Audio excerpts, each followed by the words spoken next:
Bom dia, irmão e irmã. Eu sou Mariano Soltis. Vamos nesse começo de domingo, né? Pela manhã de domingo, fazer um vídeo sobre a memória. Eu vi o vídeo do meu amigo aí, o Marlanf, né?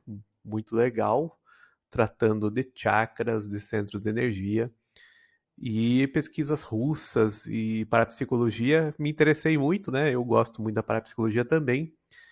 Aí eu ia falar de alguns detalhes até com o livro de Quevedo na mão aqui, né? As Forças Físicas da Mente e outros livros. Quevedo a gente sabe, né? O padre Quevedo famoso aí. E outros parapsicólogos que eu gosto aqui, que nem, né, o Pedro Grisa e outros. Então, memória. A questão, por exemplo, do nosso vínculo, né? Vamos chegar só com a parapsicologia, sem entrar na questão espiritual. O que tem poder? A nossa mente. A mente é só cerebral? Não. Também existem alguns parapsicólogos, né? Que eles tratam de uma mente extracerebral, né? Então a mente não é só cerebral. Por quê? Para a psicologia, ela estuda certas, vamos dizer, forças ou certos aspectos chamados de psi, né? E relacionados a essa questão de consciência é psi-gama, né? Que é uma determinada frequência. Gama, daí tem kappa, né? E por fim tem a teta, que daí seria espiritual, né? Dos espíritas. Mas sem entrar nos espíritas e sem entrar, por exemplo, na alma, vamos dizer, fora do corpo, né? Além vida e tudo mais, existe uma memória, existe uma consciência, existe uma forma de nós, vamos dizer que nós somos uma antena, né? Estaria só na glândula pineal é uma teoria, né?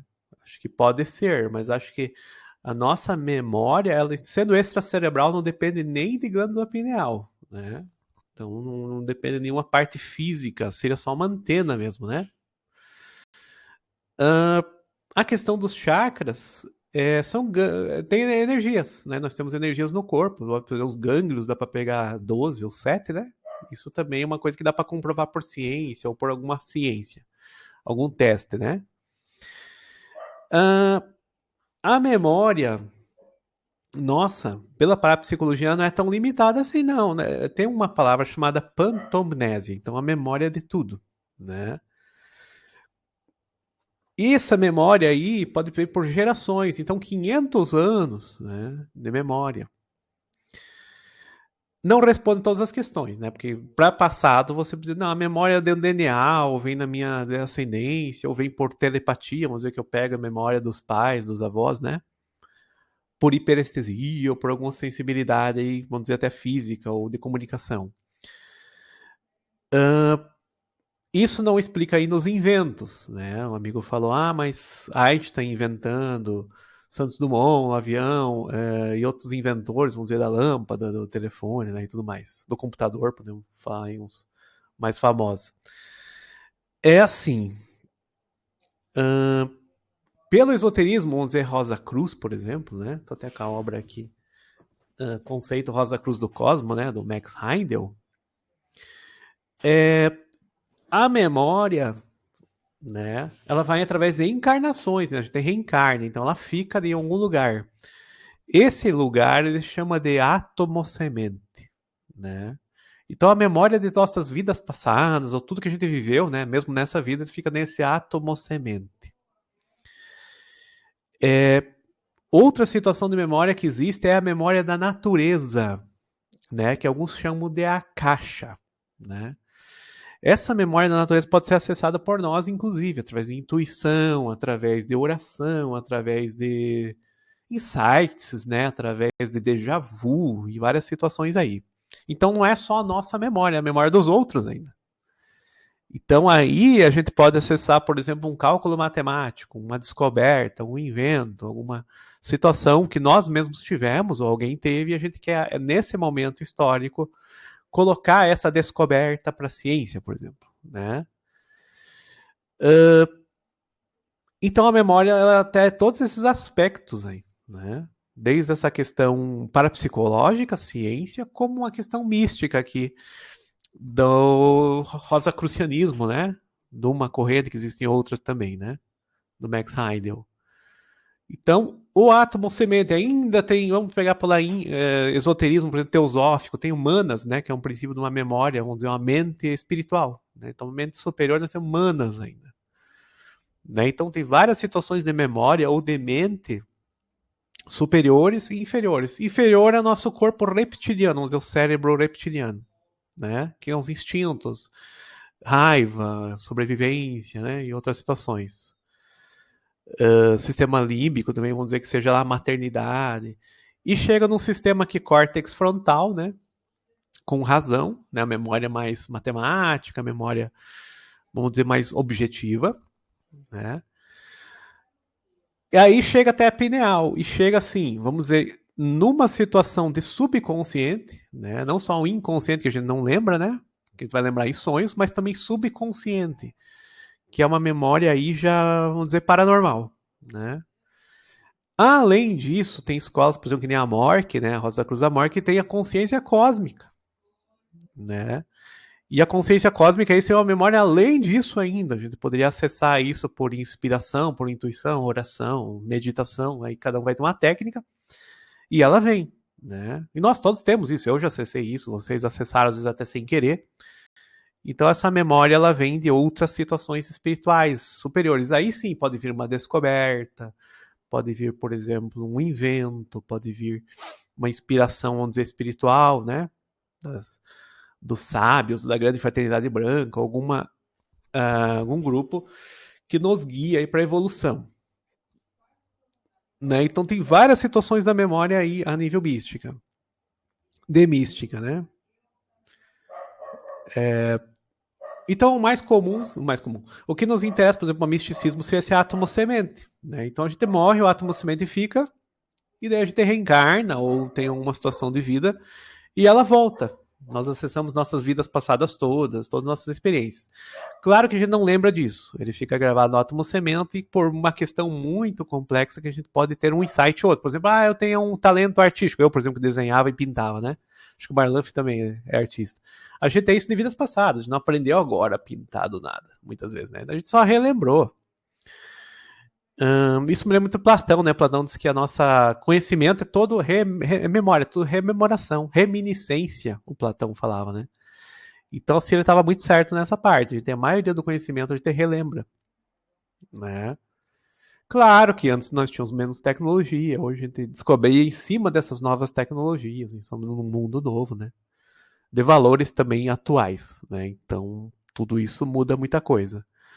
Agora, eu acho que não precisa ainda ir para o divino ou para a consciência cósmica muitas dessas coisas. A gente pode ir por nós mesmos, pela humanidade, já dentro, né? Pelo nosso poder mental, telepatia, pelo nosso contato com outros gênios, por exemplo, vamos dizer que eu fosse um cientista, já poderia acessar um conhecimento superior através desse grupo de cientistas aqui mesmo, no mundo vivo, sem precisar do além, né? Sem precisar lá de Ensof, ou do infinito ou limitado Deus, né? Não que Deus também não participe de Deus, participa de tudo, né? Não tem como negar. Mas vamos dizer que eu fosse só no nível paranormal, né? Parapsicologia, a ciência. A ciência podia explicar sem ou além, né? Nem vida além da morte, por exemplo, espiritual, espíritos, e não precisava também da questão espiritual. Deus, né? Poderia ser uma explicação, por exemplo, mental. Claro que fica muito limitado, né? O poder da mente, simplesmente. Mas para a psicologia, como é a ciência, não vai lançar a mão de, por exemplo, falar em Deus ou falar a mão em espíritos do além, né? Pode até usar em psiteta, algumas escolas parapsicológicas, nem Herculano Pires, aí sim, mas daí é uma escola, né? É uma interpretação. Eu não vejo assim que parapsicologia mais clássica e Ryan, Bosano já entra para o espírita, né? Que é metapsíquica. Mas se você pensar em Quevedo mesmo aqui, nosso Pedro Grisa também, ele vai falar que não, tem que desmantar, dominar os magos, dominar a magia, e além dessa mistificação, né? Não tem que estar mistificando tudo, né? Quando entra para mística, aí sim, aí nós temos várias explicações, isso aqui não é invenção, pessoal, isso aqui é a experiência clarividente do Max Heidel, né? Ele experimentou isso, sentindo, vivenciando, né? E nós também temos essa capacidade, então não é assim, inventou em livros qualquer ideia, não, ele teve essa experiência e colocou aqui. E era um aluno do Rudolf Steiner, que é grande Rosa Cruz também. Então, são experiências. Né? Só para falar assim da gnose, por exemplo, que não Não precisa ser descartada simplesmente por ser gnose. Claro que gnoseologia, epistemologia são métodos mais científicos, mais filosóficos, mas a filosofia também tem muita liberdade, né? Basta citar os clássicos da filosofia, você não pode dizer que aquilo é uma prova científica, Platão, Sócrates, Aristóteles.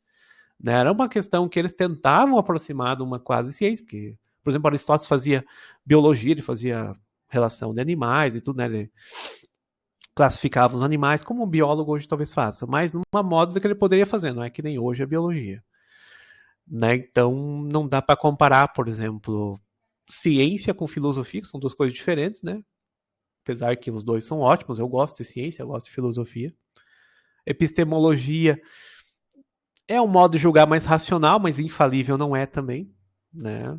Infalível não é, a gente coloca categorias, podemos usar lógica, podemos usar outras inferências e situações que podem nos dar, por exemplo, uma questão mais próxima da verdade. Mas eu não digo que verdade seja isso aí, acho que é mais experiência mesmo.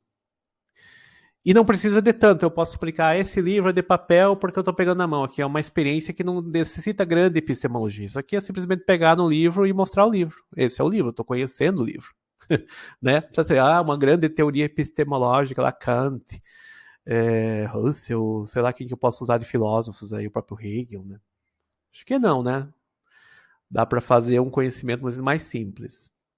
Na minha filosofia, né, que eu tenho a minha é panlogia. Na panlogia que eu criei, vou até mandar para amigos esse manual, toda pessoa pode conhecer, né? Não precisa ter gnoseologia, nem conhecer filosofia, ela pode conhecer por experiência, né? Como conhecer o amor? O amor você conhece amando. Eu vou conhecer o amor através de livros de Shakespeare, vou pesquisar o amor através de teorias da psicologia norte-americana, ou de Freud, sei lá. É bonito, mas não é isso que é a verdade é experimentada, né? É claro que explicar de forma mais científica é o que a gente deve usar, né? Eu mesmo, na panlogia, tentei ser também científico, né? Tentei usar um método, uma métrica que seja, né? Um método científico. Mas ainda eu acho limitado.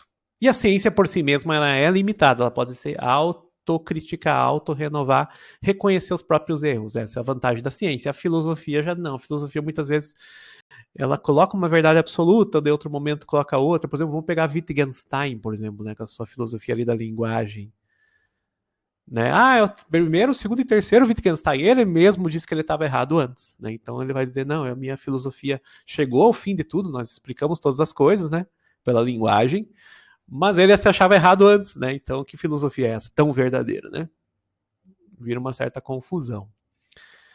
Né? Então qualquer ciência, né, ela tem os seus limites. Então eu posso criticar tanto a gnose, como posso criticar a gnoseologia, como posso criticar a ciência, como posso criticar a minha própria panlogia.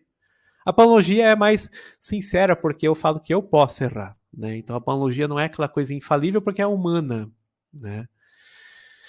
Humana com relação ao todo. O todo não erra. Né? O todo sim, aí tem a verdade. Mas para descobrir o todo, né, aí é complicado. Né? O método que a gente vai ter para chegar nesse todo pode ser científico, religioso, meditativo. Sofrimento, por exemplo, vai ter levar ao todo, às vezes. Né? A vida ela tem muitas lições, né, para vários tipos de pessoas. Tanto cientista como um agricultor, como um trabalhador braçal, uma dançarina, qualquer pessoa vai ter a sua verdade. E a minha panologia não tem esses limites, por exemplo, de ter que conhecer epistemologia ou grandes conhecimentos para chegar a essa verdade. Tá bom, irmãos? Muita luz para vocês. Até a próxima. Valeu.